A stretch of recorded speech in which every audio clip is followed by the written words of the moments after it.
Hi all welcome to football arena. Club football ലോകത്തെ ഏറ്റവും വലിയ ചിരവേരികളാണ് FC ബാഴ്സലോണയും റയൽ മാഡ്രിഡും. കഴിഞ്ഞ സീസണിൽ റയലിനു മേൽ സർവാധിപത്യം പുലർത്താൻ ബാഴ്സലോണയ്ക്ക് കഴിഞ്ഞിരുന്നു.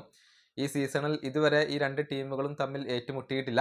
പക്ഷേ ഈ മാസം തന്നെ ഒരു എൽ ക്ലാസിക്കോ മത്സരം നടക്കുന്നുണ്ട്. അതിനുവേണ്ടിയാണ് ആരാധകർ കാത്തിരിക്കുന്നത്. ഇതിനിടെ ബാഴ്സലോണയുടെ പ്രസിഡന്റായ ജോൻ ലാപ്പോർട്ട നടത്തിയ ഒരു സ്റ്റേറ്റ്മെന്റ് ഇപ്പോൾ വലിയ രൂപത്തിൽ ശ്രദ്ധ നേടിയിട്ടുണ്ട്. അതായത് താൻ ദൈവത്തിൽ വിശ്വസിക്കുന്നു, ദൈവം ഉണ്ടെങ്കിൽ അദ്ദേഹം ഒരു ബാഴ്സലോണ ആരാധകനായിരിക്കും എന്നാണ് ലാപ്പോർട്ട പറഞ്ഞിട്ടുള്ളത്. തന്നെ സംബന്ധിച്ചിടത്തോളം സ്വർഗം എവിടെയെന്നാൽ ഓരോ 5 മിനിറ്റ് കൂടുമ്പോഴും ബാഴ്സലോണ റയലിനെതിരെ ഗോൾ നേടുന്ന ഒരു സ്ഥലമാണ് സ്വർഗം എന്നാണ് ഇപ്പോൾ ലാപ്പോർട്ട പറഞ്ഞിട്ടുള്ളത്. അദ്ദേഹത്തിന്റെ വാക്കുകൾ ഇങ്ങനെയാണ്: ഞാൻ ദൈവത്തിൽ വിശ്വസിക്കുന്നുണ്ട്. ഞാൻ കാത്തോലിക് പ്രാക്ടീസ് ഒന്നും ചെയ്യുന്നില്ല, പക്ഷെ അദ്ദേഹം എന്നെ സഹായിക്കുന്നു. ഓരോ 5 മിനിറ്റിലും ബാഴ്സലോണ റയലിനെതിരെ ഗോൾ നേടുന്ന സ്ഥലമാണ് എന്നെ സംബന്ധിച്ചിടത്തോളം സ്വർഗം. ദൈവം ഉണ്ടെങ്കിൽ തീർച്ചയായും അദ്ദേഹം ഒരു ബാഴ്സലോണ ആരാധകനായിരിക്കും. ഇതാണ് ഇന്നലെ ലാപ്പോർട്ട പറഞ്ഞിട്ടുള്ളത്. ഇത് ഫുട്ബോൾ ലോകത്ത് വലിയ രൂപത്തിൽ ചർച്ചയായിട്ടുണ്ട്.